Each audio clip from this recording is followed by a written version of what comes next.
저는 해남 땅끝에 살고 있고요. 땅끝에서 노인복지시설을 현재 운영하고 있습니다. 그래서 제가 오늘 여러분과 같이 공부하게 되는 것은 제가 저자입니다. 이 책에. 그래서 이 책을 오늘하고 내일 양일간에 이제 저자가 직접 강의하는 식의 어떤 생각으로 이 책을 썼는지에 대해서 같이 공부하는 그런 시간이 되도록 하겠습니다. 저는 지금 현재 살고 있는 곳이 해남군 북평면 완도를 바로 넘어가기 전에 남창이라는 곳이 있는데요. 거기서 땅끝 쪽으로 한 10km 정도를 더 들어갑니다. 제가 거기 가서 살게 된 것은 고향이 북평면이고요. 어렸을 때 우리 아버님이 그 남창 교회의 목사님으로 한 10여 년 거기서 목회를 하실 때 제가 태어나기만 거기서 태어났고요. 지금 제가 살고 있는 곳은 거기에서 한 면소재지에서 10km 정도를 더 들어가는데 그 마을은 우리 아버님이 그 마을에 교회가 없던 마을에 교회를 세운 인연, 그 인연 하나로 거기 가서 지금 살고 있는데 뭐 일가 친척이 있는 것도 아니고 학교를 다닌 것도 아니고 아는 사람이 있는 것도 아닌데요. 그 마을에 우리 아버님의 소원이 거기서 이런 복지사업을 하시고 싶다 이러셔서 지금은 돌아가셨는데 저 그렇게 해서 이제 거기 가서 살고 있습니다. 제가 오늘 여러분과 같이 이렇게 공부할 농촌복지 실천 모델과 실행 전략이라는 이런 거에 대해서 주 핵심 키워드는요, 여기 복지관 여기 들어오시다 보면 여기 벽에 미션하고 저 사명 써져 있잖아요. 그 안에 다 들어있습니다, 사실은. 여기 강희원 관장님이 상당히 고단 단수가 높으신 분이라,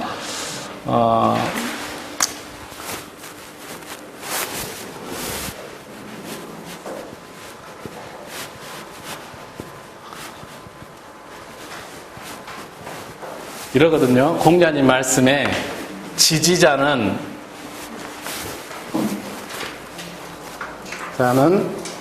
불여 호지자여 호지자는 불여 낙지자 이러는데 논어에 나오는 말씀이에요. 아는 것은 좋아하는 것만 못하고요. 좋아하는 것은 즐거운 것만 못하다.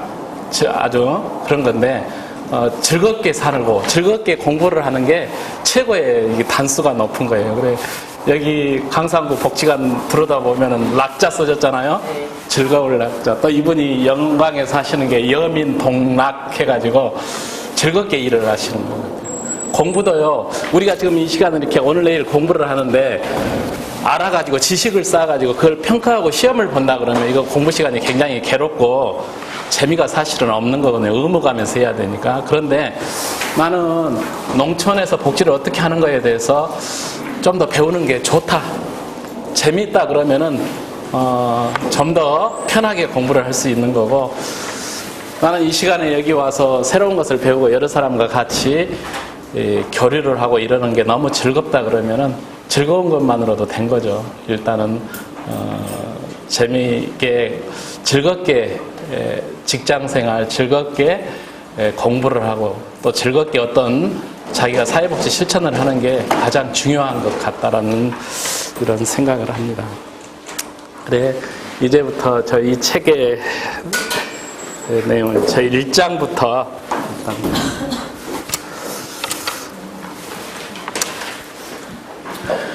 왜 농촌 복지라는 게 필요한가라는 얘기인데요.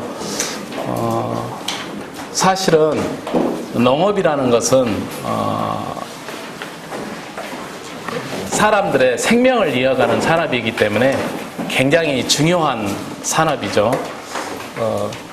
과거에는 뭐 국가의 기반이 농업이었고 그 다음에 옛날에 어르신들이 그 어려운 환경 속에서도 농사를 굉장히 알뜰살뜰 생명처럼 이렇게 농사를 지는 것은 그 농사를 짓고 농토가 대를 이어가는 기반이기 때문에 설령 내가 고생을 해서 내 대의 결실을 못 맺더라도 내 후대에 가서 이것을 결실을 얻어서 더욱 번창할 수 있을 거라는 믿음 때문에 농업에 굉장히 아주 정성을 다해서 했던 거죠. 그런데 지금은 농사를 짓는 게 기피를 하는 시대가 됐고요.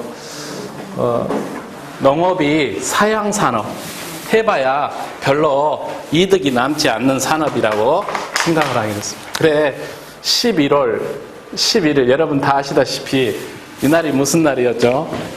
뭐 밀레니엄 빼빼로데이라고 요즘에 선전을 많이 했죠. 2011년에 11월 11일 빼빼로데이에서 천년에 한 번 올까 말까 오는 날이라고 그랬는데 사실은 그건 선전술이고 6번 나오는 2111년에도 있고 2211년에도 오는 날인데 빼빼로데이라고 이 얘기를 하는데 11월 11일은 11, 11을 하면은 흑토자가 되기 때문에 농업인의 날입니다. 농업인의 날.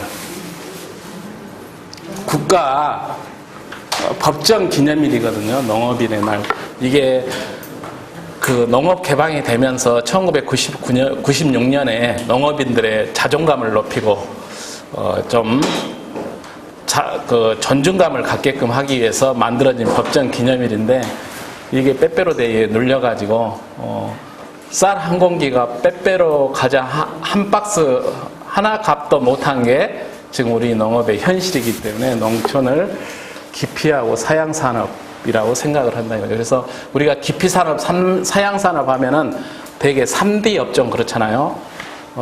더럽고, 그 다음에 위험하고, 하기가 난해한 작업, 이걸 3D 산업이라고 그러는데 농업이 이미 이렇게 생각을 하게 있다. 그죠? 거기에다가 농업은 하나를 더 붙여서 4D 산업이라고 그러는데, 드림레스, 희망이 없는, 꿈이 없는, 그래서 부모가 농사를 짓는 분들이 자녀에게 너도 대를 이어서 농사를 지어라라고 하시는 분이 거의 없는 이런 상황에 처한 게 현재 농업의 현실이라고 할 수 있겠습니다. 이렇게 농업을 기피산업, 사양산업으로 생각하다 보니까 농민의 사회적 지위가 굉장히 위태롭게 되고 농촌 지역사회, 제가 사는 마을도 그렇습니다만은 우리 해남군 전체로, 전라남도 전체로는 노인인구, 65세 노인인구 비율이 20.8%예요. 그러니까 전라남도 도민 중에 5분의 1분은 65세 이상 노인이라고 볼 수가 있고요. 우리 마을 같은 경우에는 벌써 40%, 50% 가까이 노인분들이 사는 마을이기 때문에 제가 가만히 생각을 해보면은 10년 후에 과연 이 마을에 누가 남아서 살까 이런 생각이 드는 겁니다. 그래서 이러한 농민과 농촌 지역사회의 존립을 위협하기 때문에 이 문제를 어떻게 해결할 건가 이걸 관심을 가져야 된다라고 생각을 하고요. 우리가 농촌의 문제가 왜 이렇게 사람들이 살지 않고 마을이 유지될 수 없을 만큼 심각하게 됐을까 하는 것은 크게 나누어 보면은 이 한 3가지 정도라고 생각을 합니다. 3가지 정도. 사회가 급속히 바뀌었습니다. 우리나라를 압축 성장이라고 그러죠. 다른 나라들이 한 세기 또는 120년, 3, 4세대에 걸쳐서 이루어내는 사회 변화를 우리나라는 딱 30년에 그거를 해치웠기 때문에 아주 짧은 시간에 급속히 사회가 바뀌었습니다. 그래서 산업화가 굉장히 빨리 됐고, 그 다음에 많은 사람들이 농촌을 떠나서 도시에 살게 되면서 농촌의 현재와 같은 상황으로 농촌이 쇠퇴하게 됐다라고 할 수 있습니다. 그래서 전통적으로 지역사회에서 공동체 속에서 문제를 해결하는 그런 지역사회의 기능이라든가 가족이 이 사회보장의 기능을 해오던 기능이 사실은 약화됐는데 이거에 대한 대책이 마련되어 있지 않다라는 그러한 점이라고 할 수 있겠고요. 그 다음 도시와 농촌 간의 격차라고 얘기를 했습니다. 우리가 서울과 광주가 분명히 격차가 있죠. 서울과 광주가 격차가 있습니다. 서울에 가야 더 취업의 기회도 많고 여러 가지 사회적으로 이득을 얻을 수 있는 기회가 많은데, 마찬가지로요, 강주하고 제가 사는 해남하고의 격차가 또 똑같이 존재합니다. 같은 지역에서도 강주에 비해서 해남은 또 낙후되어 있고요. 여기 해남읍인데 읍하고 면하고 또 격차가 있습니다. 제가 사는 해남읍에 복지관이 3개입니다. 이 정도 규모 됩니다. 노인복지관이, 노인종합사회복지관이. 노인복지관이 하나, 인구가 2만 5천 정도 되는데요. 해남읍에 노인복지관이 하나 있고 장애인복지관이 있습니다. 그 다음에 종합사회복지관, 복지관이 3개 있어요. 그 다음 인구가 2만 5천 정도 되니까 어디 강주로 따지자면 동 하나 내지 2개 정도 되겠죠. 그 다음에 도서관이 군립도서관, 공공도서관 해갖고 도서관이 2개고요. 군에서 운영하는 문화의 집, 또 여러 가지 사회복지 시설이 읍에가 여기에 집중되어 있습니다. 그래서 읍에 사는 사람은 어떤 식으로든지 복지 서비스를 받을 수가 있어요. 그런데 여기만 벗어나면 여기 제가 사는 곳이 북평면인데 여기서 여기까지는 한 40분 정도 지금 현재 걸리는데, 여기 가면은 사실은 아무것도 없습니다. 복지시설이라고 있는 것은 저가 운영하고 있는 노인복지시설 하나 하고요. 지역아동센터가 우리 면에 하나 있을 뿐입니다. 제가 사는 건 여기서도 더 들어가서 영전리라고 하는 바닷가에 사는데요. 그래도 면에 가면은 뭐 여러 가지 생활 편의시설이 있는데, 제가 뭘 하나 사려거나 하면은 10km를 여기서 나가야지 생활을, 어떤 물건도 살 수 있고 이런 거기 때문에, 이렇게 점점 이렇게 갈수록 생활이 하기가 어렵고 불편하다라는 생각을 사람들이 자연스럽게 갖게 되다 보니까, 물이 높은 곳에서 낮은 곳으로 흐르듯이 자연스럽게 인구가 살기 어려운 곳에서 좀 더 형편이 좋고 살기 좋은 곳으로 이렇게 지금 옮겨가는 현상이라고. 그래서 도농 간의 격차가 있어요. 수도권과 지방, 도시와 농촌 간, 그 다음에 읍과 면, 리 간에 이런 격차가 발생하기 때문에 이거를 우리가 이 프랙탈 구조라고 하죠. 프랙탈 구조. 나뭇잎을 이렇게 떼어서 보면은요, 나뭇잎에서 일어나는 패턴이 똑같이 반복이 됩니다. 나뭇잎에 이렇게 줄기가 보면은 나뭇잎에서 큰 줄기에서 또 작은 줄기, 또 거기에서 작은 줄기가 이렇게 퍼져나가는 동일한 패턴으로 반복이 되는 것을 프랙탈 구조라고 그러는데, 이게 좋은 방향으로 프랙탈 구조가 아니라 악성의 나쁜 쪽으로만 계속 반복이 돼서 여기는 정말 사람이 살기 어려운 이런 구조가 되어 있는 게 현재 농촌의 현실이다라고 이 얘기를 할 수 있습니다. 이런 문제가, 저기 지금 가을철이니까 저 해남 군청 앞에 국화축제를 합니다. 국화축제를 하는데요. 국화를 굉장히 많이 이렇게 늘어났어요. 그리고 뭐 국화로 분재도 해놓고 이렇게 하는데, 저는 그걸 하는데 한 3천만 원 정도나 들었을까? 이렇게 했는데, 군 의원한테 한번 물어봤더니 1억 2천만 원이 들었다고 그래요. 한 달간 하는데 1억 2천만 원. 1억 2천만 원이 들어서 이거를 군청 앞에다 이렇게 해놓게 되면은 구경을 하는 사람은 과연 누구냐?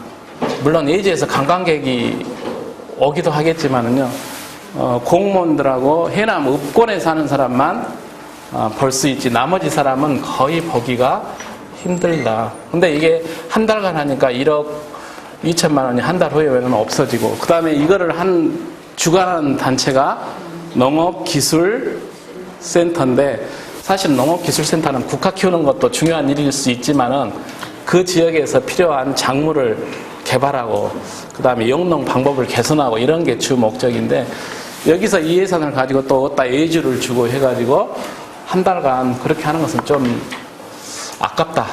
뭔가 좀 방법을 좀 바꾸는 게 좋겠다는 제 생각이 들었어요. 그래서 예를 들면은 이거를 갖다가 면 단위에다가 14개 읍면인데 이 예산을 2천만 원을 더 보태가지고 1억 4천만 원을 예를 들면 면 단위에 1,000만 원씩을 나눠줘서 좀 규모는 작고 처음에 시작할 때는 볼품이 없을지라도 지역 사람들이 국화를 키워서 축제를 하면 어떨까? 그러면 적어도 5일장이 있으니까 그 지역 사람들만큼은 다 와서 국화를 구경할 수가 있겠죠. 그래 처음에는 조금 재배 기술도 약하고 키우기도 어렵겠지만은 좀 더 시간이 지나가면은 할 수 있고, 그다음에 마을에서 국화 축제를 하게 되면은 국화를 키우는 사람을 지역의 어르신들이나 지역의 사회적 약자들이 그런 일을 하게끔 하고, 또 이거를 한 달간 하면서 외지에 사는 자녀들이나 출향 인사, 고향을 떠나서 밖에 사람들을 초청해서 오라게 해서 이것을 구경시키고 하나씩 사가라게 해서 그 돈을 모아오면은 다음에는 예산 그런 돈을 기반으로 해서 축제를 할 수 있지 않을까 이렇게 생각이 드는데, 계속 이 방법을 하면 내년에는 물가가 올라갈 테니까 더 많이 예산이 들어가야 되고 이러지 않을까, 이런 문제가 있다라는 생각이 됐습니다. 그래서 이 문제를 해결하는 방법은요, 딱 한 가지 답이, 일이 갈수록 불평등하니까 국가에서 어떤 정책이나 제도를 일이 갈수록 이득이 되게끔 해주면 됩니다. 여기서 할수록 좀 더 이득이 되게 차별을 주면은, 역차별을 해주면은 사람들이 굳이 이리 갈 필요가 없는 거겠죠. 서울보다 강주 사는 게 이득이 되고 강주 사는 것보다 시골에 사는 게, 농촌에 사는 게 이득이 된다 그러면은 사람들이 반대로 아까 말한 대로 자연스럽게 농촌으로 물러나오게 될 텐데, 사람들이 자꾸 서울로만 모이게 되면은 여기에 가서 뭐 교통이라든가 주택, 뭐 범죄 등등 환경 오염 이런 수많은 문제들이 서울에 쌓이게 되겠죠. 그런 또 비용이 계산할 수 없을 만큼 굉장한 비용이 들기 때문에 이 격차 구조를 해소해야 되는데, 이 격차가 해소되기는커녕 점점 늘어나는 게 문제다라고 생각이 됩니다. 세 번째, 절차적인 복지. 그러니까 절차적이라는 것은 법과 제도에 의해서 규정된 복지는 옛날보다 굉장히 많이 발전했죠. 그래서 뭐 국민기초생활보장제도라든가 기초노령연금이라든가 이런 제도가 생겼지만은 사실 농촌의 현실에 보면은 무자식이 상팔자라는 말이 나올 정도로 자식이 없으면은 차라리 생계가 보장이 되는데, 자녀가 많이 있으면은 그 노인복지법상이나 기초생활보장제도 보장법상에 노인의 부양 의무자가 직계 비속이나 직계 비속의 배우자, 그러니까 아들, 딸이 있고 며느리나 사이가 일정한 소득이 있으면은 기초생활보장제도의 혜택을 받지 못하기 때문에 이런 문제가 더 심각하다라고 생각이 됩니다. 그래서 그러한 문제를 어떻게 해결할 것이냐. 그래서 실질적으로 도움이 필요한 사람이 복지 혜택을 받을 수 있는 이러한 문제 개선이 돼야 되는데, 이런 게 현실적으로 해결이 되지 않고 있는 측면이 있다라고 생각이 됩니다. 농촌이 쇠퇴하게 된 내용은 크게 나누어 보면은, 첫 번째가 농업이라는 산업의 특성이 있습니다. 농업의 산업의 특성은 우리가 어디에서 농사를 밭에 나가서 김을 메고 논에 가서 모내기를 하면은 월급을 받는 게 아니죠. 우리가 자본주의의 노동이라는 것은 회사를 다니면 자기가 한 달간 일을 하면은 월급을 받게 되는 노동을 하는 건데, 농업은 그런 노동이 아니라 이거죠. 그냥 자기 가족끼리 모여서 일을 하는 게 농업이라기 때문에. 그래서 산업화가 되고 도시화가 되면서 자본주의 체제하에서 임금을 받는 사람의 임금은 계속 올라가고 개선이 됐는데, 농사를 짓는 사람들은 거기에서 소외가 됐기 때문에 그렇다는 거죠. 그래서 점점 농사를 짓는 게 수지가 안 맞고 갈수록 어려워지기 때문에, 농사를 짓는 사람이 이제는 가족끼리 짓다가 이렇게 이것 지어갖고는 온 가족이 살 수 없겠다. 그러니까 너라도 도시에 나가서 직장 다니라고 해서 아들, 딸 전부 다 직장으로 보내는 거죠. 결국은 그래서 농촌에 지금 남아서 농사를 짓는 사람이 할아버지, 할머니 이런 노인 가구가 남아있게 되는 이러면서 산업화와 도시화의 과정에서 소외가 됐다라고 얘기를 할 수가 있겠고요. 그 다음 두 번째로 우리나라가 아까 1960년대부터 압축적으로 경제가 성장이 되고 산업화가 됐다고 그랬는데 경제를 성장시키기 위해서 그 경제가 성장이 되고 우리나라가 자원이 부족한 나라이기 때문에 경제가 성장이 되려고 그러면은 수출을 많이 해요. 내수가 부족하기 때문에 수출을 많이 하려는 정책을 쓰다 보니까 수출을 많이 하려면은 우리가 기술력도 부족하고 이러기 때문에 수출을 많이 할 수 있는 요인이 딱 하나, 저가.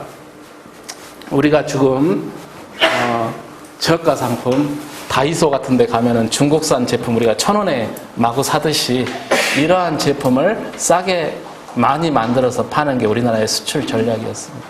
근데 물건이 싸게 되려고 그러면은 저가 상품이 나오려고 그러면 그 밑에 밑받침이 돼야 될 게 임금이 낮아야지만이 저가 상품이 나오는 거죠. 우리가 사실 중국산 제품 1,000원, 2,000원 이렇게 싸게 살 수 있는 것은 결국은요, 여기 저임금, 아주 한 달에 2, 3만 원의 급여를 받고 장시간 노동에 혹사당하는 중국 농사를 짓다가 도시에 나와서 이런 경공업 제품을 만들어내는 농민공이라고 그러죠. 원래는 농민인데 지금 노동자로 일하는 사람들의 굉장한 희생 바탕에서 우리가 싼 제품을 쓰는 거라고 볼 수 있는 거죠. 그래서 국가가 저임금을 유지하려면 임금이 적으니까 먹고 살기도 사실은 힘든 거죠. 그러니까 주식 가격, 쌀 가격을 최대한 낮게 유지하는 정책을 썼기 때문에 쌀값이 아까 말한 대로 그 결과 지금 쌀값이 굉장히 들어가는 노력에 비해서 굉장히 싸게 된 거죠. 그래서 농촌에서 희생을 바탕으로 해서 경제가 성장이 되고 산업 자본이 축적이 됐다라고 얘기를 할 수 있습니다. 우리나라가 일본의 식민 지배를 36년간 받은 그 결과로 일본한테 식민 지배를 할 때 우리나라에서 수탈해 간 걸 배상을 받았어요.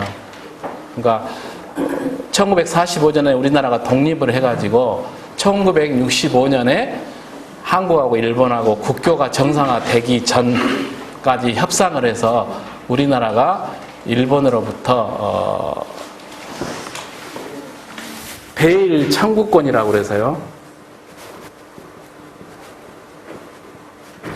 식민 지배에 대한 일본으로부터 배상을 받은 거죠. 배상을 받아서 거기에는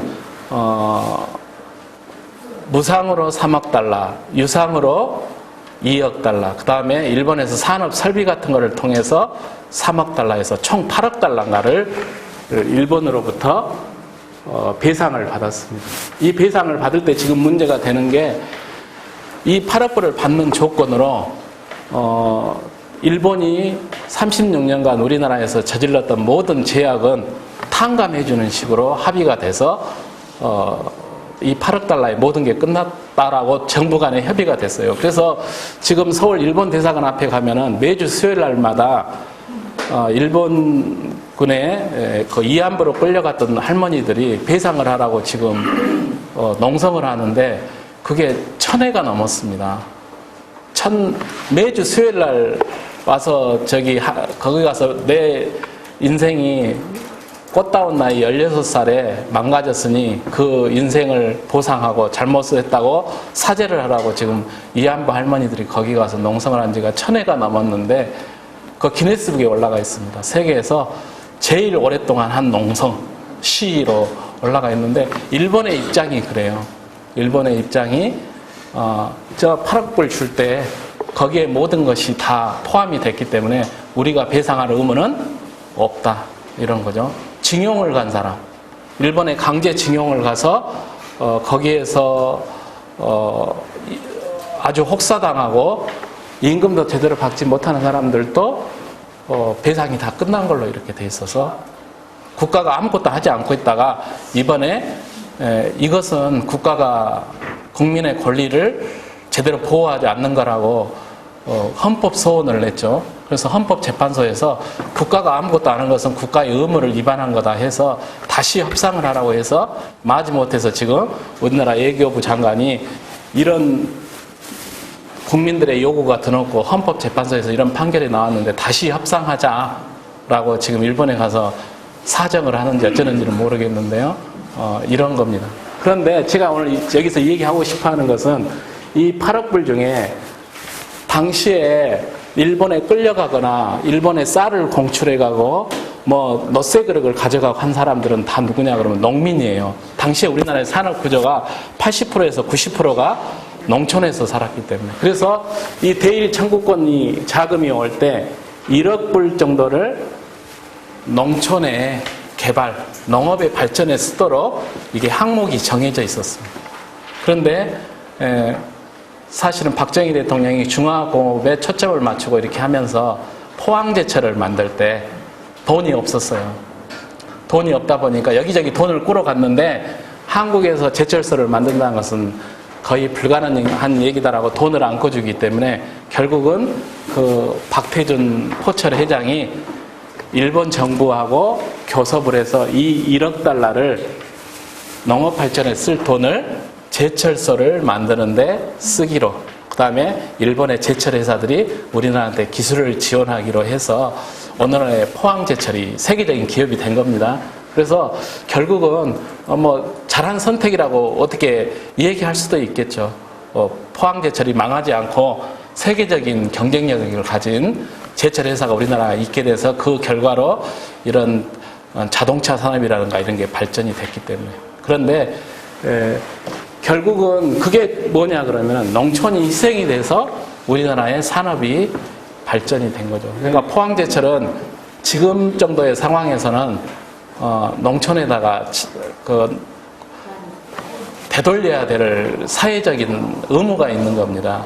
그러니까 포항제철이 아주 세계적인 농가대학을 지금 뭐 포스텍을 만들라고 공업가대학을 만들었는데 사실은 그것보다 더 중요한 것은 우리나라 한국 농업을 이끌어갈 유능한 인재를 길러낼 세계적인 농가대학이라든가 또는 포스코가 종자산업, 우리가 지금 먹는 딸기 이런 거 전부 다 우리나라의 종자가 아니기 때문에 딸기나 장미 이런 것을 우리가 재배하고 할 때마다 거기에서 로열티가 다 나갑니다. 외국에.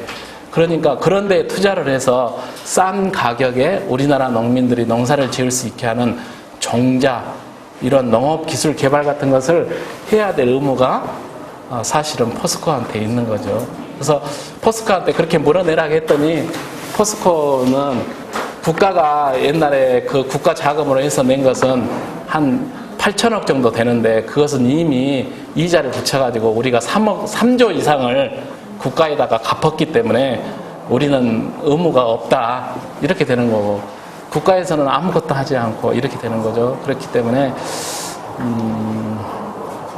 결국 오늘날 같은 우리나라의 경제 성장이 있기까지는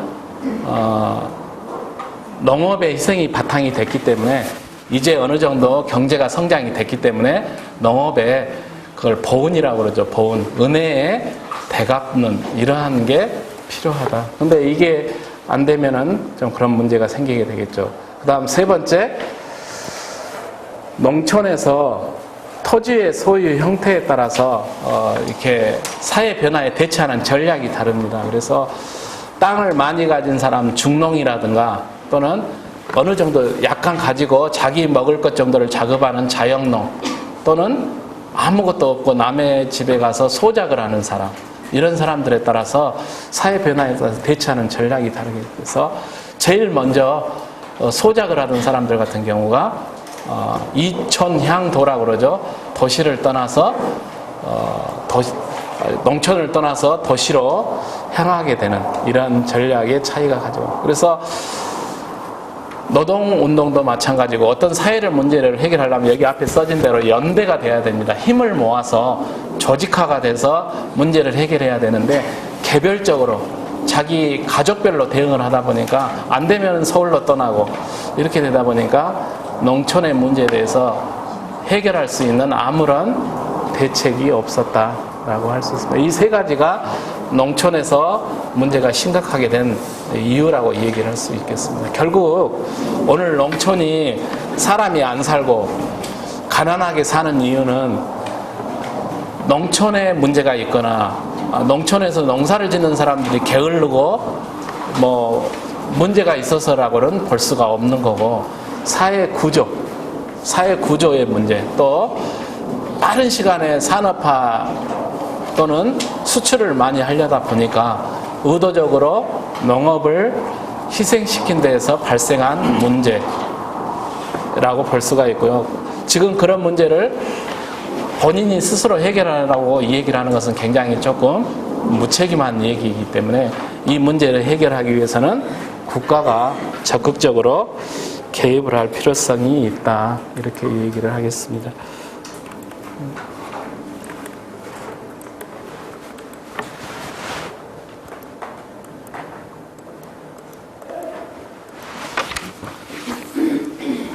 그래서 농촌의 문제를 우리가 흔히 삼농이라고 그럽니다. 삼농. 농촌의 문제는 농사를 주업으로 하는 농민이 있고요. 그 다음에 농업이라고 하는 직종으로서의 문제가 있고, 그 다음에 농촌이라고 하는 지역의 문제가 있다. 이 세 가지가 결국은 합해서 삼농의 문제라고 얘기합니다. 이 삼농이라는 말을 제일 먼저 쓴 사람은 중국의 학자인데, 중국도 사실은 우리나라만큼 굉장히 농촌의 문제가 심각한 그런 나라이기 때문에 이 세 가지의 문제를 해결을 하려면은 개별적으로 접근을 해서는 굉장히 좀 어렵고요. 이거를 다 한꺼번에 같이 통합적으로 접근해야 될 필요성이 있다라고 이 얘기를 할 수가 있습니다.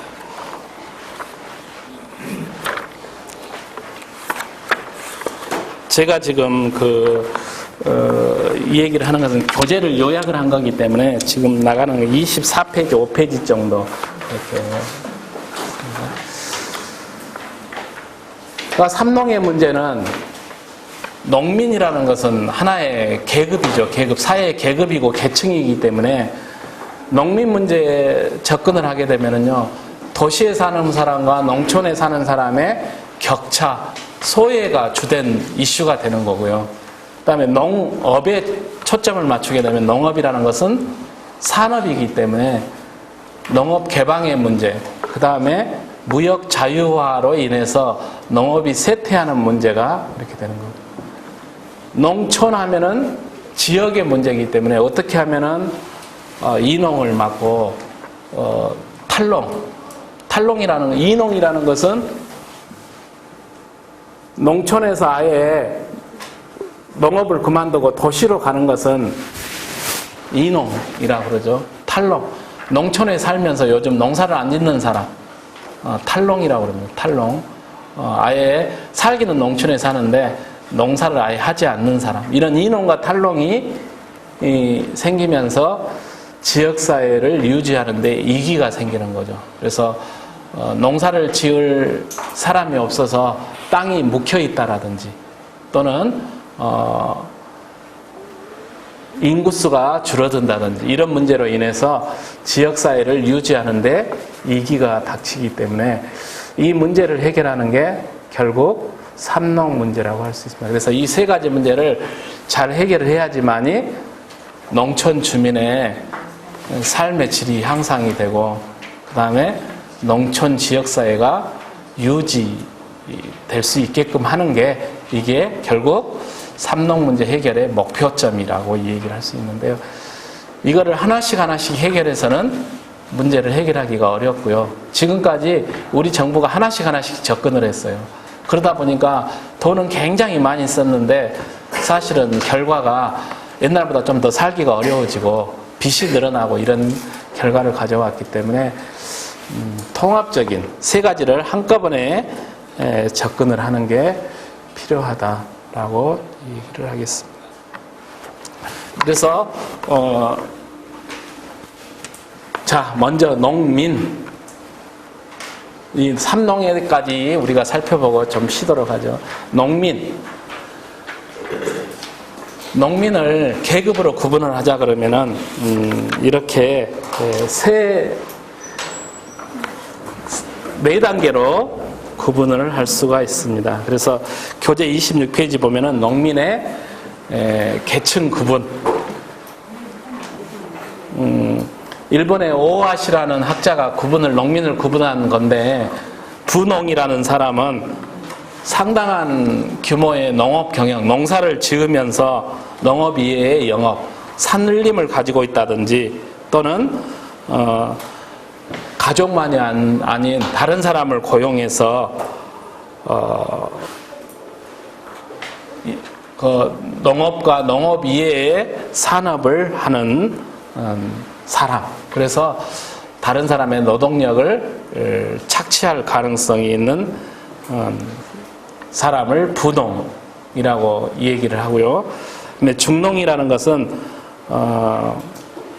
통상적으로는 자기가 농사를 짓는 수입만으로 생활을 하면서 자기가 고용을 하거나 또 다른 사람에게 피고용되는 관계가 있더라도 그 아주 좀 미미하기 때문에 서로 상쇄가 돼서 어느 정도 농사로만 생계를 유지하기 때문에 조금 불안정한 이러한 계층을 중농.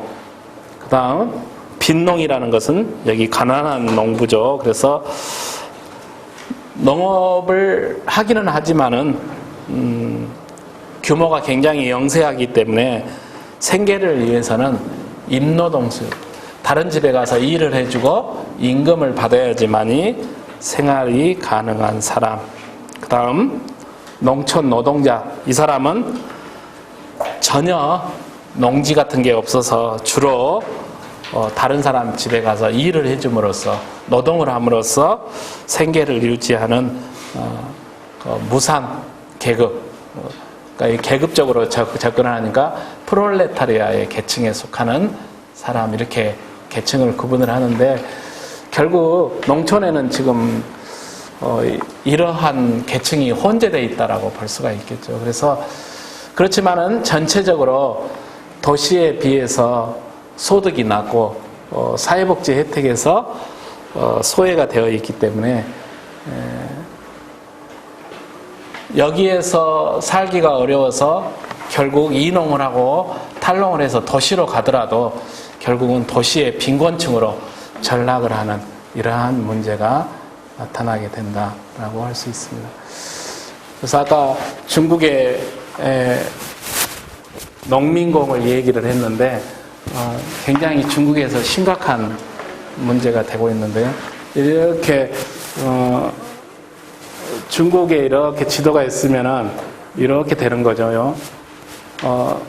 동쪽에 비해서는요, 서쪽이 산업이 발달해 있고요. 북쪽에 비해서는 남쪽.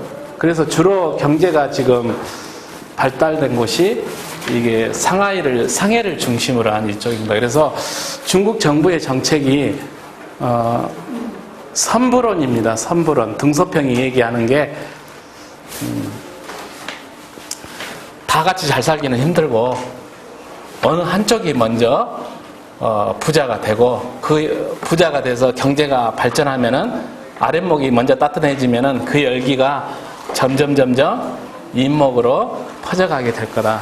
그 다음에 이게 우리로 말하면은 범람 효과하고 좀 비슷하죠. 트리클 다운해서 일선 부자들이 형편이 나아지면은 감세를 해줘서 부자들이 형편이 좋아지면 그 사람들이 투자도 하고 그 부스러기가 가난한 사람, 빈곤층에게 혜택이 돌아갈 수 있다라는 이론과 비슷한데, 결국 그렇다 보니까 농업이 갈수록 살기 힘들어진 거가 이쪽으로 전부 다 사람들이 이렇게 와서 여기 와서 도시로 좀 더 나은 소득과 일자리를 찾아서 찾아오는데, 중국의 특성상 중국에는 호적이 두 개가 있습니다. 자기가 태어난 게 도시냐 농촌이냐에 따라서 호구가 틀려요. 우리로 말하면 호적, 중국에서는 호구라 그러는데 호구가 틀리니까 농촌 호구를 가진 사람이 도시에 오게 되면은 여러 가지 불이익을 받습니다. 뭐 주거 문제, 그 다음에 사회보장 혜택도 못 받게 되는 거고요. 신분을 정확히 보장을 받지 못하기 때문에 이 사람이 종사할 수 있는 거라고는 아주 질 낮은 일자리 또는 건설 공사 현장 이런 데에 가서 일을 하게 되는 거죠.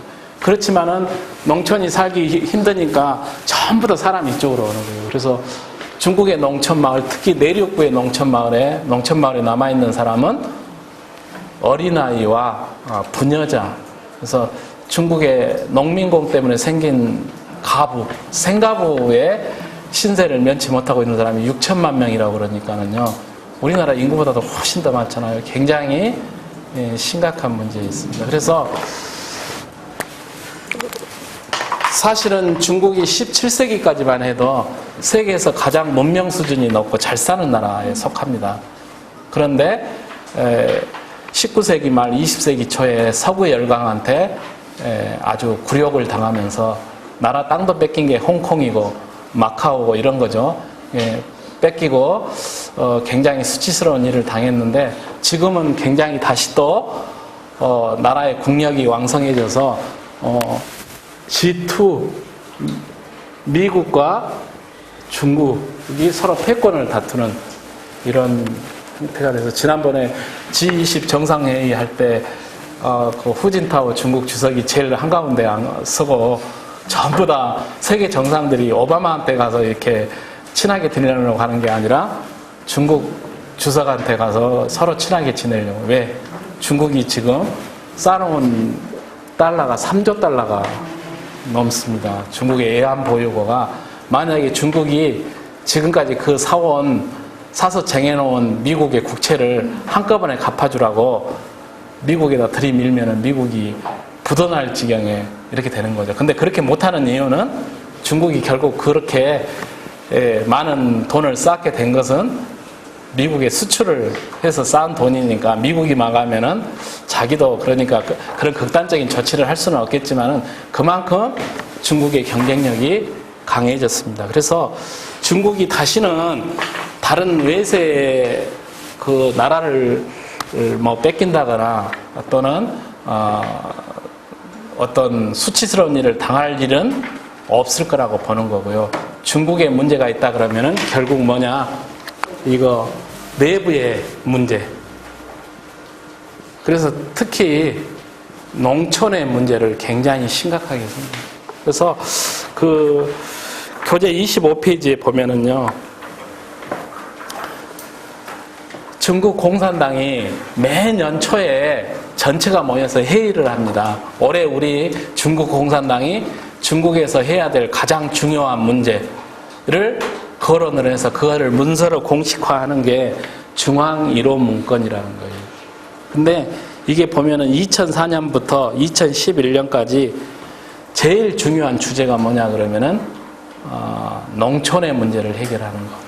그래서 농민의 소득 증대, 농민의 생산 능력 제공, 신농촌 건설, 그 다음에 농업의 발전, 농업의 기초 체력 강화, 농업 안정, 농민 소득 증대, 이런 식의 게 쭉 하는 거예요. 2011년은 수자원의 공급과 식량 확보를 위한 수리개혁, 수자원의 문제를 제일 중요한 문제로 꼽았는데 결국 이것도 따지고 보면은 농사를 짓기 위한 거기 때문에 중국 정부가 농촌에 대해서 굉장히 신경을 쓴다 이거죠. 그래서 농촌 우선 정책을 굉장히 많이 씁니다. 그래서 강농, 해농, 한마디로 얘기하면은 농촌을 강하게 강농, 그 다음에 이 해농, 농민에게 혜택을 주는 정책이 중국의 정책이라고 얘기해서 그래서 어떻게 보면 농민의 신경을 쓰는 것은요 우리나라 정부보다도 훨씬 중국 정부가 관심을 가지고 있다라고 볼 수가 있습니다. 그래서 농민들이 상대적으로 불이익을 받고 있는 교육이라든가 문화, 의료, 복지의 이런 격차를 어떻게 해소할 것이냐, 소득 격차를 어떻게 해소할 거냐, 이게 농민 문제라고 이 얘기를 할 수가 있겠고요.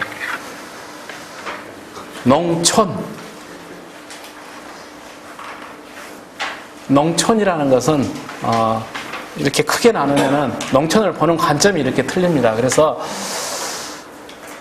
농촌과 도시를 구분하는 방법은 이렇게 크게 세 가지 방법이 있는데요.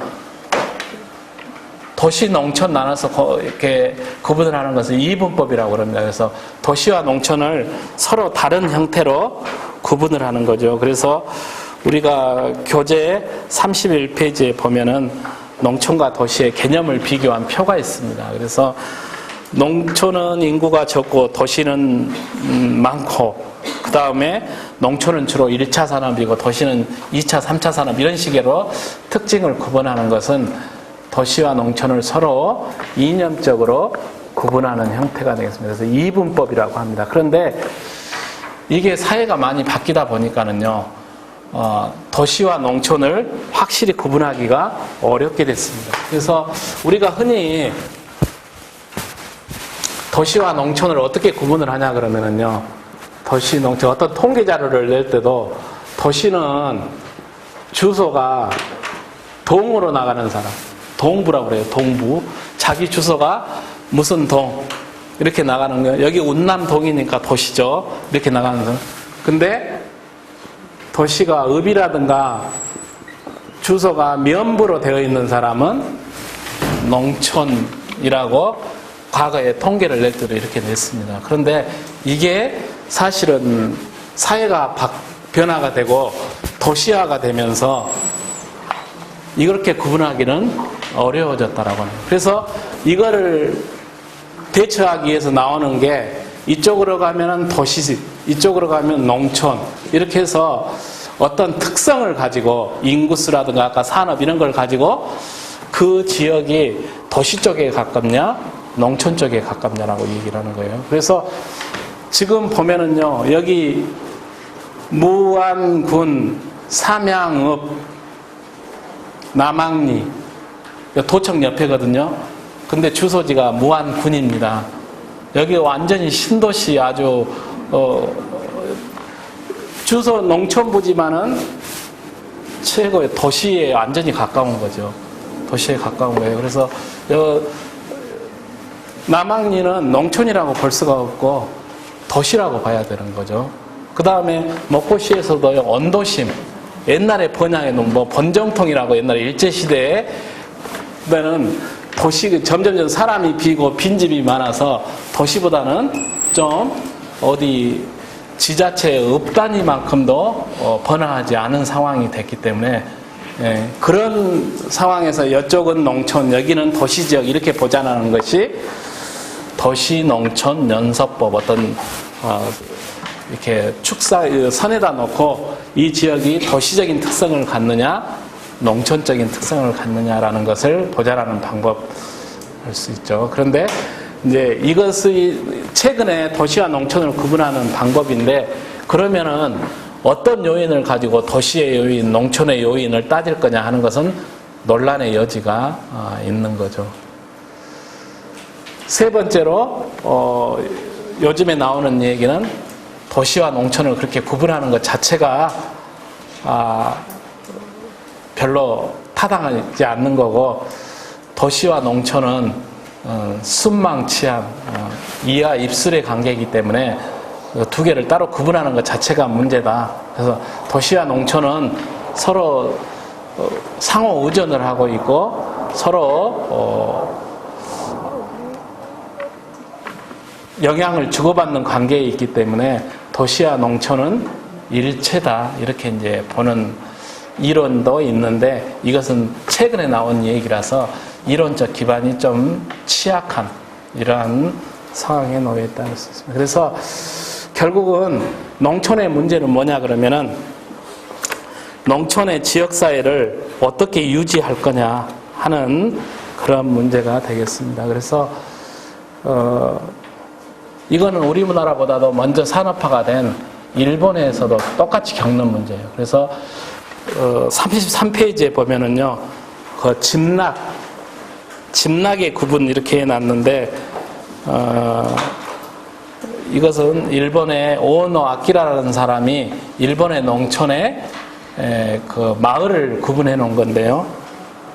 마을을 이렇게 크게 4개로 나눠서 전속 집락, 준한계 집락, 한계 집락, 소멸 집락 이렇게 4개로 나누는데, 전속이라는 것은 후계자가 있고 계속 마을이 유지될 수 있는 마을은 전속 집락. 그래서 55세 미만의 인구가 전체 인구의 50% 이상을 차지하는 마을로 이렇게 따지는데요. 한계 집락이라는 것은 고령화율이 50%가 넘는 마을은 머지않아서 소멸될 수 있는 한계에 달한 집락이라고 생각이 되는 거고요. 그래서 아까 사람들이 이농을 하고 떠나가게 되면은 사람이 살지 않게 되고 마을 전체가 비게 되면은 그 마을이 소멸이 되는 거죠. 소멸 집락에까지 이렇게 단계로 나누는데, 특히 산간부 같은데 이런 마을 전체가 아예 사람이 살지 않는 이런 마을이 일본에도 굉장히 많습니다. 그래서 일본에서도 이 농촌 지역사회, 이 한계 집락의 문제, 머지않아서 이대로 놔두면은 지역사회가 없어질 위기에 처해 있는 이런 것을 어떻게 문제를 해결할 거냐 하는 게 중요한 농촌의 문제라고 할 수 있겠죠. 그래서 농촌이 갖는 기능은 제가 여기 밑에 적어졌지만은 농촌의 가장 중요한 기능은 뭐니 해도 농사를 지어서 식량을 공급하는 그러한 기능이겠죠. 그 다음에 농촌이 갖는 다면적 기능이 있습니다. 그래서 첫 번째가 환경을 보존하는 역할. 그 다음 농촌이 가지고 있는 재해 방지 기능. 그러니까 특히 우리나라에서 논 같은 게 여름에 그 집중적으로 비가 쏟아질 때 논에서 물을 담아놓는 그 양이 댐 수십 개의 기능을 합니다. 만약에 그런 기능이 없어진다 그러면은 그 물이 일시에 흘러나온다 그러면 굉장히 어려운 재해를 일으키게 되겠죠. 그 다음에 경관의 문제. 농촌 마을의 경관. 그 다음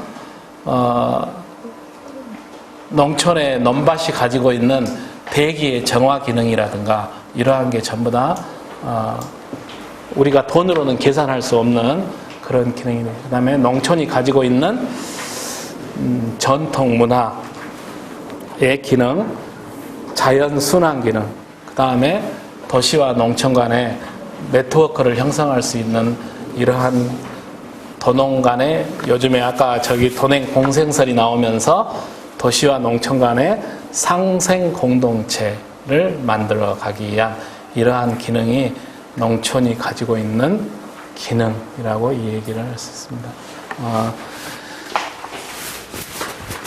사실 뭐든지 하나가 끝까지 가는 것은 없습니다.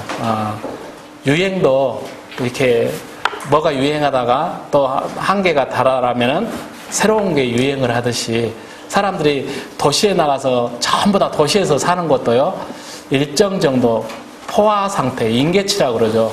임계점에 도달하면은 쭉 가다가 달도 차만 기운다고 달도 만월이 되면 다시 줄어들듯이 도시에 사는 데에 대해서 문제가 생기는 거예요. 사람들이 더 이상 인내의 한계에 도달하게 되면은 농촌으로 돌아가려고 하는 움직임이 나타나게 됩니다. 그래서 유턴이라고 그러죠. 유턴. 자기가 태어난 마을로 유턴, 그 다음에 제이턴이라고 하는 것이 있는데요. 자기가 태어나서 도시로 갔다가 다시 자기 마을로 돌아가는 것은 유.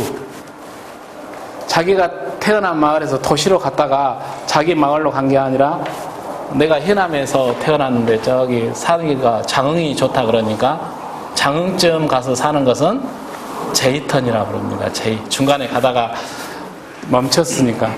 아예 서울에서 태어난 사람이 짐 싸가지고 시골로 내려가는 것은 아이턴이라고 해요. 그래서 UJ 아이턴 해가지고요. 실제 이런 사람들이 일본 같은 경우도 굉장히 많습니다. 그래서 지자체마다 IJ 유턴 지원센터 이런 걸 만들어가지고 도시에서 자기 지역으로 오라고 이렇게 하는데, 우리도 멀지 않아서 농촌 생활이 더 선호하기 때문에 농촌으로 가는 사람이 많이 늘어날 건데, 문제는 그때까지 농촌이 건강한 상태로 사람이 살 수 있는 조건으로 있어야지, 서도 비빌 언덕이 있어야지 뭐 한다고 할 텐데, 그렇지 않게 되는 게 가장 심각한 농촌의 문제라고 얘기를 할 수 있겠습니다. 여기까지 일단 다가 10분 쉬었다 하시죠.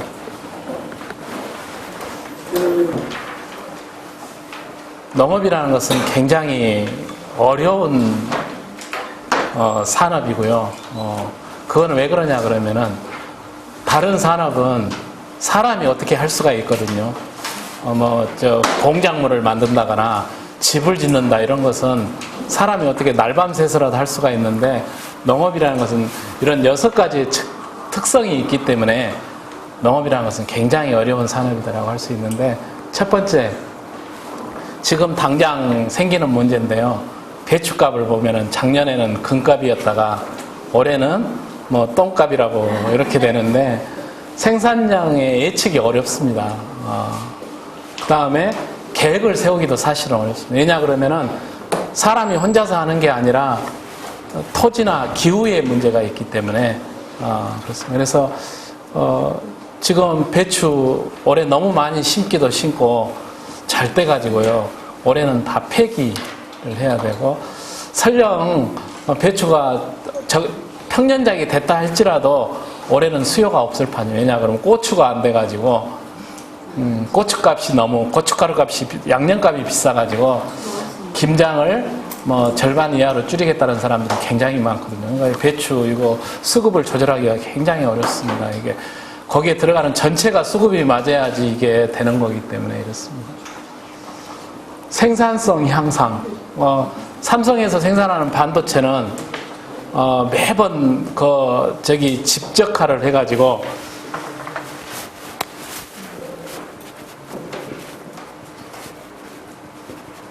집적이죠. 이 단위 면적 땅에다가 얼마나 많은 전자 부품을 그 안에다 집어넣느냐 하는 건데, 이걸 아주 미세화 시켜가지고 더 많이 넣게 되면은 제일 처음에는 휴대폰이 냉장고 같은 걸 들고 다녔는데 지금 아주 조그만 슬림한 걸 가지고 다니지 않습니까? 부품은 똑같이 들어가는데 그 부품이 굉장히 경량화되고 사이즈가 적어졌기 때문에 가능한 겁니다. 그래서 집적화를 시켜서 이게 생산성을 향상시킬 수가 있어요. 그래서 공정을 축소시키고 여러 가지로 해서 생산성을 향상시킬 수 있는데, 농사는 중간에 뭘 빼고 할 수가 없는 거죠. 모든 과정을 거쳐야 되기 때문에 뭘 중간에 빼먹고 수확까지 갈 수는 없는. 세 번째, 유통 과정에 손실이나 비용 부담이 굉장히 많습니다. 그래서 요즘에는, 옛날에는 배추를 그냥 밭에서 그냥 수확해가지고요, 차로 실어가지고 다 서울 시장으로 갔는데, 요새는 농산물 시장에서 쓰레기가 많이 나온다고 못 해갖고 오게 해서 농촌에서 전부 다 망에다 담아가지고 다듬어가지고 이렇게 보냅니다. 그러니까 그 비용은 누가 다 부담하느냐? 이 농민의 부담이죠. 설령 농민이 부담하지 않더라도 자기가 파종을 해가지고 밭대기로 파는 그 값 안에 저 비용이 다 들어있기 때문에 결과적으로 그 손해는 누가 보느냐? 농민이 보는 셈이 돼요. 그래서 유통 과정의 손실과 비용 부담이 굉장히 많습니다. 또 농산물이라는 것은 장기간 보관이 가능한 게 아니기 때문에 이런 문제가 발생이 되는 거고요. 적정 가격의 형성이 어렵다. 아까 수급이 조절이 잘 안 되기 때문에 어쩔 때는 올라갔다, 어쩔 때는 내려갔다, 이런 문제가. 소득의 탄력성이 낮다, 이렇게 되는데, 우리가 흔히 엥겔계수라고 그러죠. 그 빈곤의 해결할 때 자기의 소득 중에서 식료품비가 차지하는 비용, 소득 중 식료품비의 비중인데, 이게 높으면은 높을수록 빈곤한 거고요. 낮을수록 이제 부유하다, 이렇게 이 빈곤을 나타내는 척도가 엔겔기에스인데, 그런데 일정 수준까지 가면은 소득이 아무리 높더라도 음식물을 먹는 것 비용은 한계가 있다 이거죠. 그러니까 소득이 늘어난다고 해서 음식물비가 계속 따라서 비례하는 게 아니라 일정 수준에 가면은 사람이 먹는 한계가 있기 때문에 그 이상은 안 늘어난다. 이 시점부터는 똑같다 이거죠. 소득이 뭐 월 500만 원이 됐건 1000만 원이 됐건 거의 되기 때문에 소득에 따라서 농산물의 소비라는 것은 비례하지 않는다. 장기간 보관이나 축적이 어렵다. 이런 문제가 농업이 가지고 있는 문제. 또 농업이 산업적으로 한계를 가질 수밖에 없는 이런 부분이다라고 이 얘기를 할 수가 있겠습니다.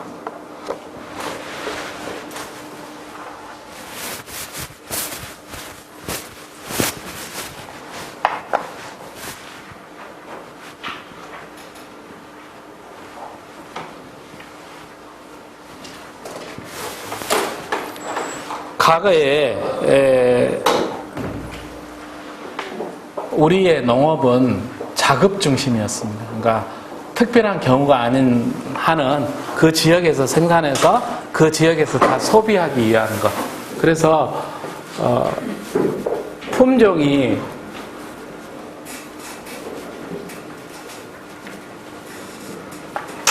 그 지역에서 필요한 것을 다 그 지역에서 생산해야 됐으니까 일단 다양한 품종을 생산한 거죠. 그 다음에 이게 경쟁이라는 게 별로 없었어요. 왜냐하면은 자기가 심어가지고 잘 되면은 이웃 사람하고 나눠 먹고 바꿔 먹고 이렇게 하면 됐으니까. 그렇게 하니까 다양한 것을 너도 나도 많이 심어갖고 잘 되면은 서로 나눠 먹고 이런 게 우리 농업의 특성이었는데 지금은 이게 자급농에서 상업농으로 바뀌었습니다. 우리 마을은 마늘을 많이 하거든요. 온통 밭에 마늘밭입니다. 마늘밭. 바닷가에서 해풍이 마늘에 좋고 또 그런 마늘이 비싸다 그래갖고 마늘을 많이 하는데요. 이게 되면서 규모화죠. 온통 밭에는 전부 다 마늘만 심는 거고요. 이렇게 되다 보니까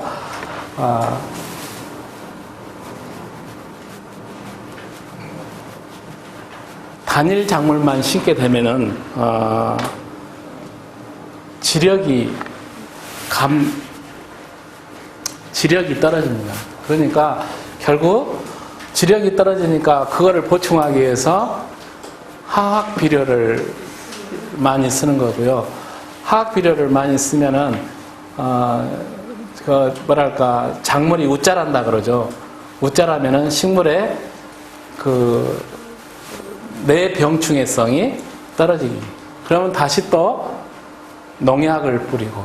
이게 계속 악순환이 돼서, 그래서 또 농약을 많이 뿌리면 토양이 산성화가 돼서 지력이 떨어지고. 이게 계속 반복이 되니까 점점 처음에는 비료를 조금 뿌렸는데 나중에는 더 많이 뿌려야 되는 이러한 문제가 지금 상업농이 되면서 그 다음에 경쟁이죠. 경쟁. 돈을 벌기 위한 거기 때문에 마늘 주로 경쟁자가 어디냐 그러면 경남, 남해, 경북, 의성 이런 데예요. 거기가 마늘이 망했다 그러면은 안타까운 마음이 들어야 되는데 우리 거 마늘 올라갔네 이렇게 기쁜 마음이 어느 정도 드는 이렇게 인심이 바뀌게 되는 문제가 있어요. 그래서 농업의 문제가 이런 그래서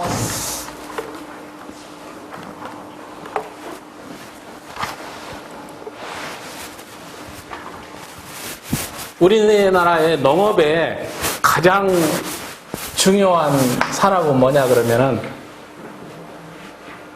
벼농사죠. 벼농사인데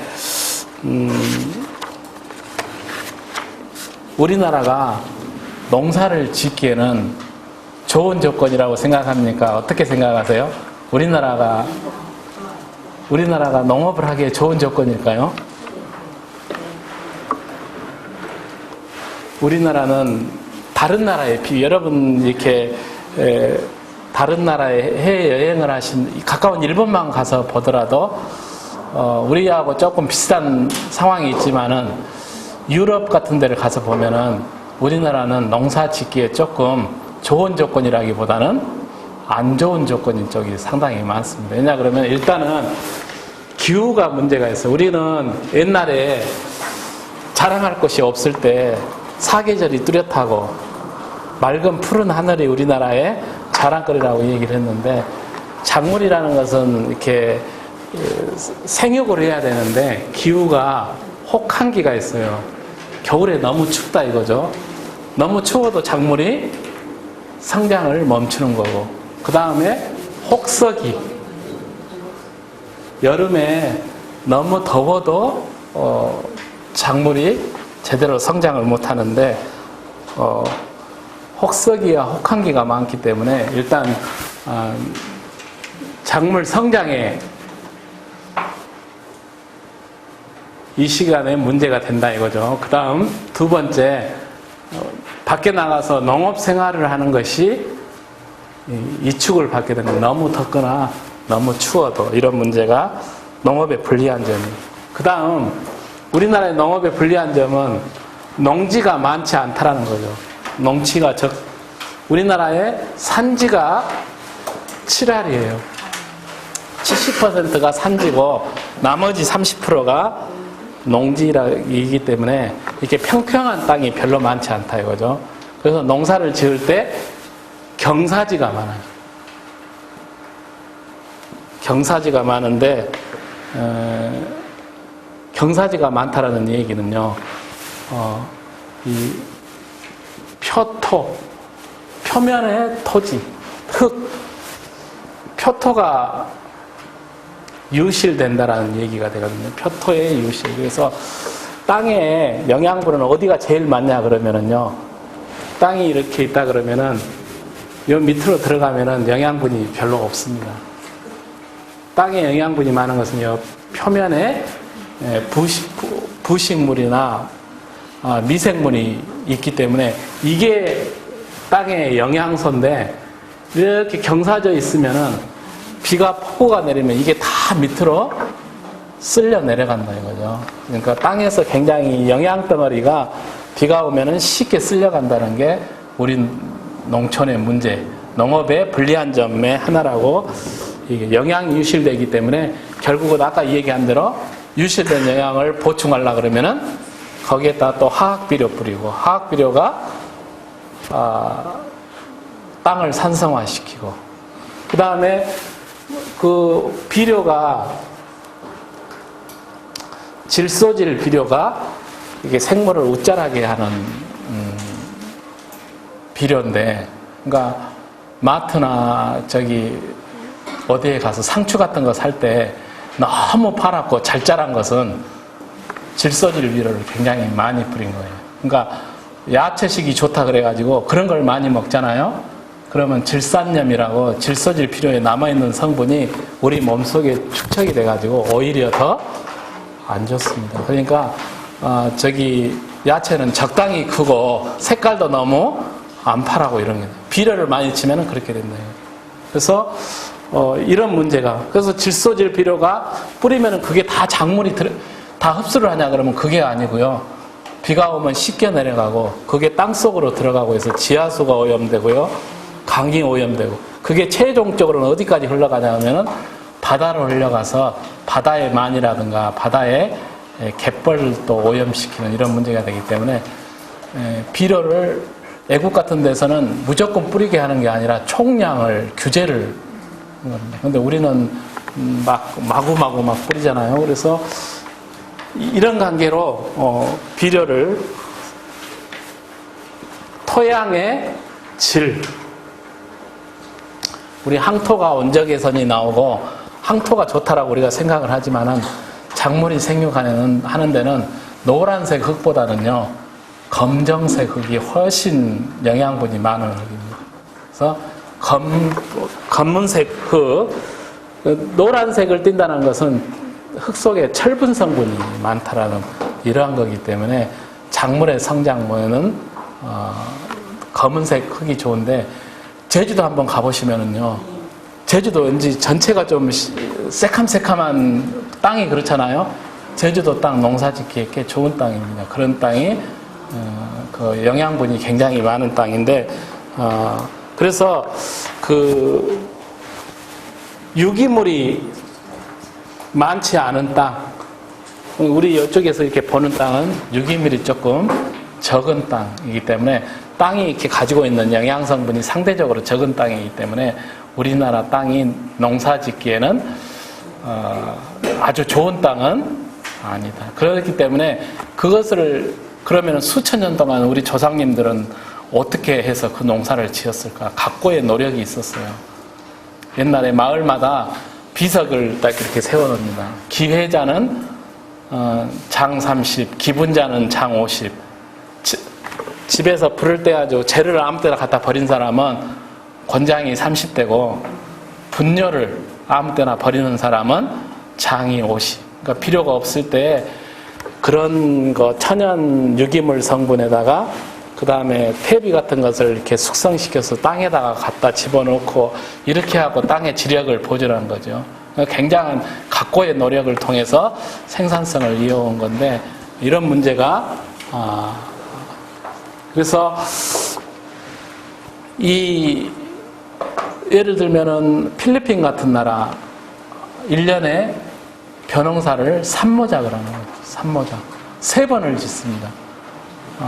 생산성이 굉장히 높은 것, 같은 땅에서 3번을 짓는 거예요. 그러니까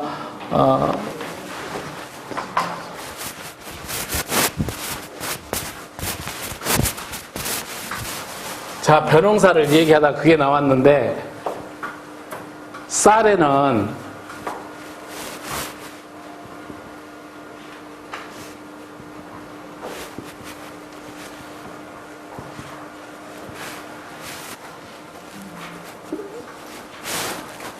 쌀의 품종에는 이런 그 2가지의 품종이 있습니다.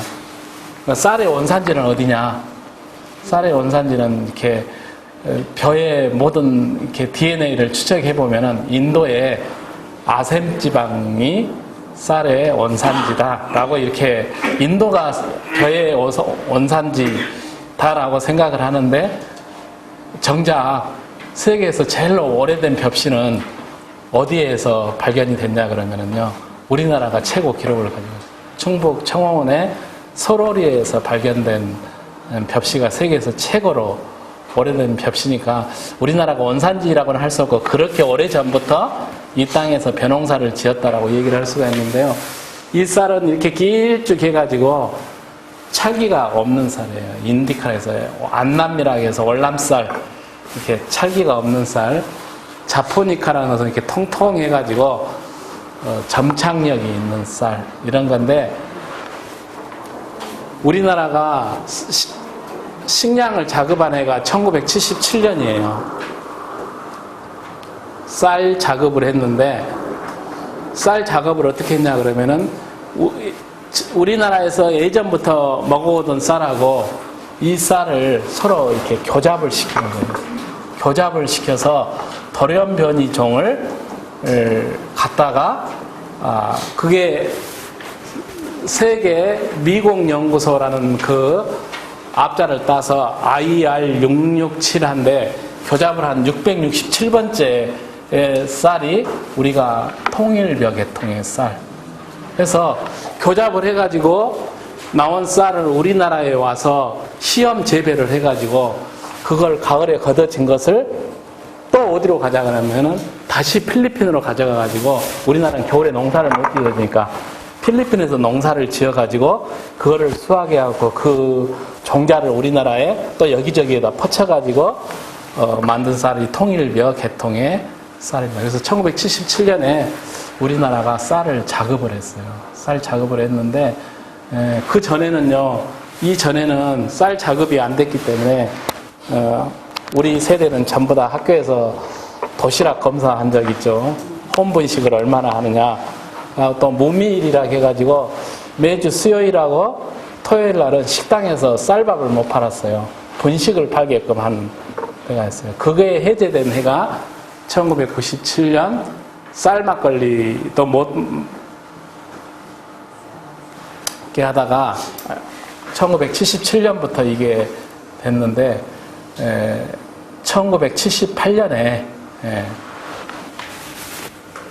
1978년에 대단한 흉년이 들었어요. 봄 가뭄.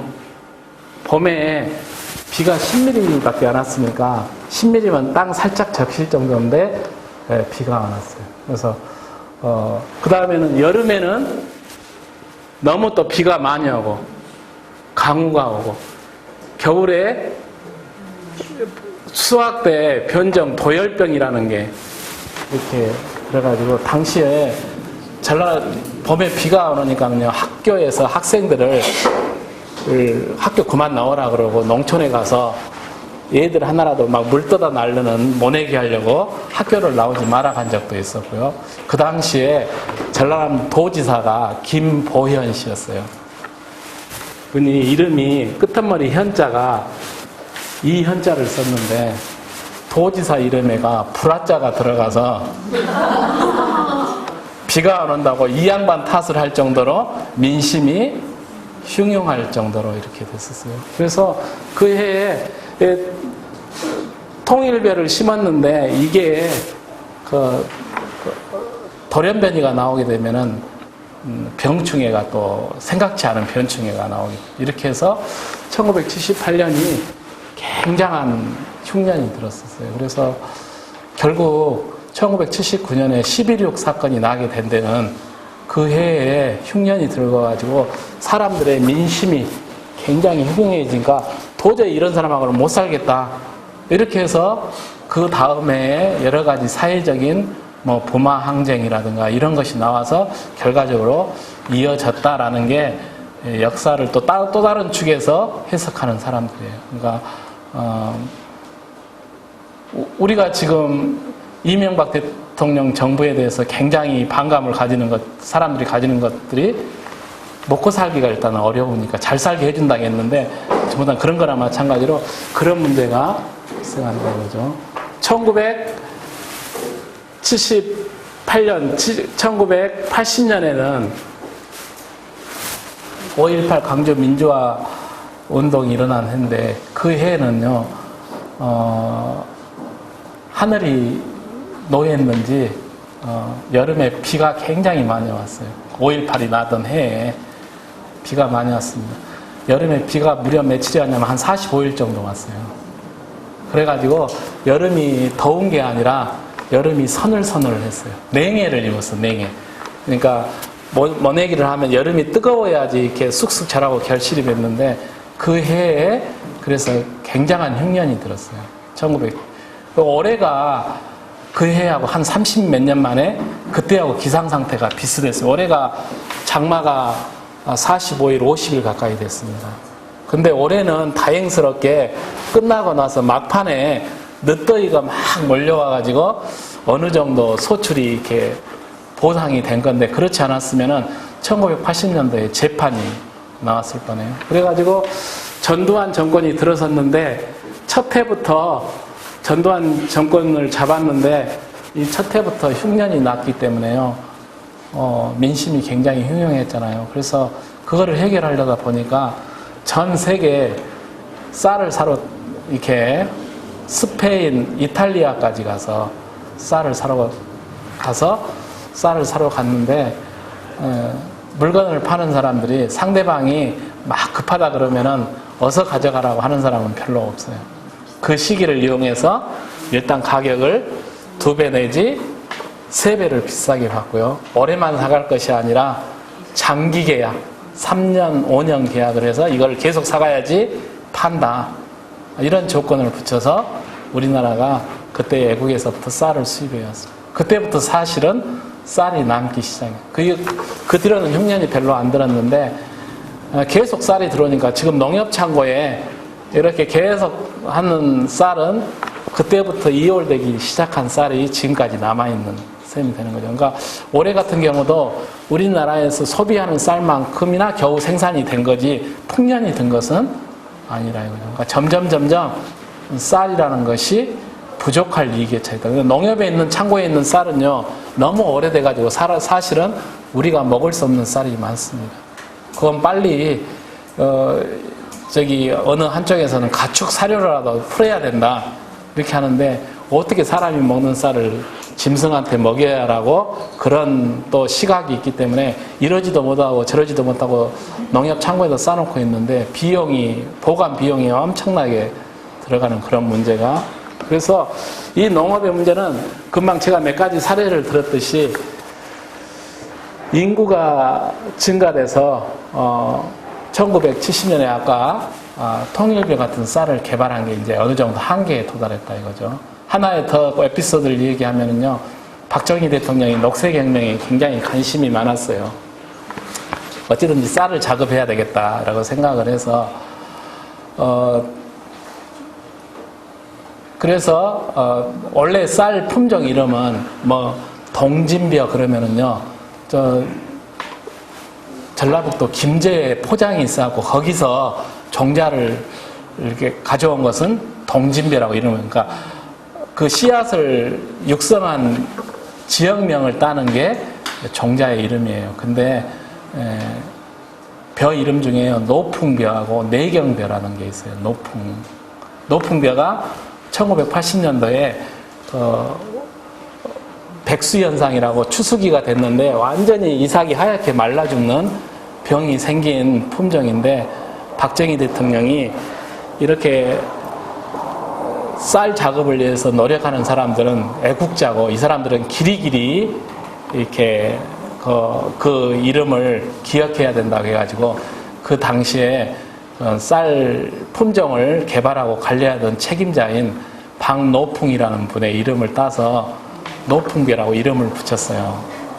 근데 그 벼가 그 현상 때문에 굉장히 흉년이 들어가지고 그분 이름을 따서 벼 이름을 붙였는데, 그분은 두고두고 아이가 농업의 역사를 얘기할 때, 농업의 문제를 얘기할 때 노풍벼 나오면은 안 좋은 쪽으로 불려지는 그런 건데, 결국은 어느 정도 우리나라의 쌀의 문제가 해결된 뒤로부터서는 통일벼가 밥맛이 좀 떨어진다고 해서 요즘엔 통일벼는 아예 싹 없어졌죠. 통일벼 종자는 지금 정부 보관 또 같은 그런 일이 발생할지 모르니까 보관은 하고 있지만 심는 사람은 거의 없습니다. 그 당시만 해도 통일벼를 안 심고 일반미를 심으면은 농협 직원이나 면사무소 직원이 쫓아다니면서 다 못자리 막 엎어불고 이거 심으라고 강제하고 그랬던 시기가 있었어요. 공업화 도시화가 되면서 경작지가 계속 감소하는 거죠. 아파트 들어서고 산업단지 들어서면서 농경지가 줄어듭니다. 기름값이 올라가는 것이 농작물에 어떻게 보면 좋은 일일 수도 있고 굉장히 문제점으로 작용을 합니다. 기름값이 올라가니까 옥수수나 사탕무 같은 걸로 에탄올을 만들어가지고 차 기름을 떼죠. 그러니까 그런 걸 통해서 농산물에 새로운 판로가 생긴 것 같기도 하지만은요, 사람이 먹을 것을 옛날에는 사람하고 짐승만 나눠 먹었는데 요즘은 새로운 경쟁자가 나타나서 사람하고 짐승하고 자동차가 땅에서 나는 것을 나눠 먹어야 되니까 계속 지금 옥수수값이 오릅니다. 그래서 기름값 오르는 게 육식 증가. 우리가 점심 때도 한우 식당에 가서 밥 먹는다 그러는데, 한우 고기 1kg이 생산되려고 그러면은 소가요, 곡물을 12kg 정도 먹어야지 육식, 소고기 1kg이 나오고요. 뭐 돼지고기는 8kg, 닭고기는 4kg, 뭐 그건 딱 학자들마다 조금 차이가 있는데 대개 닭고기가 1kg당 곡물 소비량이 제일 적고 생산성이 높고요. 소고기가 곡물을 제일로 많이 소비하는 고기. 그러니까 아까 그거를 갖다가 우리가 육식을 줄이게 되면은 그만큼의 곡식이 남아서 굶주리는 사람들이 그걸 해결할 수 있다는 문제가 되는 거죠. 세계적으로 육식이 늘어나면서 한쪽에서는 비만과 아주 영양 과다인 반면에 한쪽에서는 굶는 사람들이 굉장히 많은 이런 문제가 발생하는 지력 저하, 땅의 힘이 갈수록 떨어지는 거고 지하수가 고갈되는 문제가 발생합니다. 계속 물을 밑에서 퍼 올려가지고 대규모 영농을 하는 통해서 지하수가 점점 수위가 내려가는 거죠. 지하수라는 것은 하루아침에 이렇게 채워지는 게 아니기 때문에 이런 문제. 그래서 이런 문제에다가 이렇게 생산량이라든가 소비량이 들쭉날쭉하고 이거를 컨트롤하기 어렵다 보니까 이걸 기회 삼아서 투기를 하는 사람들이 나타나기 시작한 게 원유도 마찬가지고 곡물값이 오르락내리락 하는 것은 투기 자본들이 그걸 돈벌이로 생각해요. 대표적인 게 우리나라에도 들어와 있는 카길이라는 회사. 가축들 사료 공급하는 그런 회사인데 그 회사가 사료뿐만 아니라 여러 가지 부문에서 다른 나라의 그 농작물을 투기를 하면서 곡물가를 조정을 하는 이런 문제가 발생해서 이런 문제가 농업의 문제라고 할 수 있습니다. 결국 아까 투기 자본 문제가 개입이 되면서 과거에는 먹는 것을 우리 손으로 해결할 수가 있었는데 지금은 우리가 우리 손으로 그걸 해결할 수 없는 문제가 되겠네요. 우리나라의 식량 자급률이 28%입니다. 28%. 우리가 먹는 것 중에 쌀을 빼고는요, 나머지는 다 수입을 해다 먹는다라고 할 수 있는데요. 콩 같은 경우도 7%, 콩, 여러 가지 작물 중에 원산지가 우리나라인 작물이 콩입니다. 콩이 원산지가 만주거든요. 그러니까 우리나라가 원산지고 옛날부터 식생활에서 우리가 많이 사용했던 식재료가 콩이죠. 뭐 두부며 된장, 간장 할 것 없이 전부 다 콩에서 나오는 거잖아요. 그런데 이 콩을 우리가 지금 전부 다 수입을 해서 먹는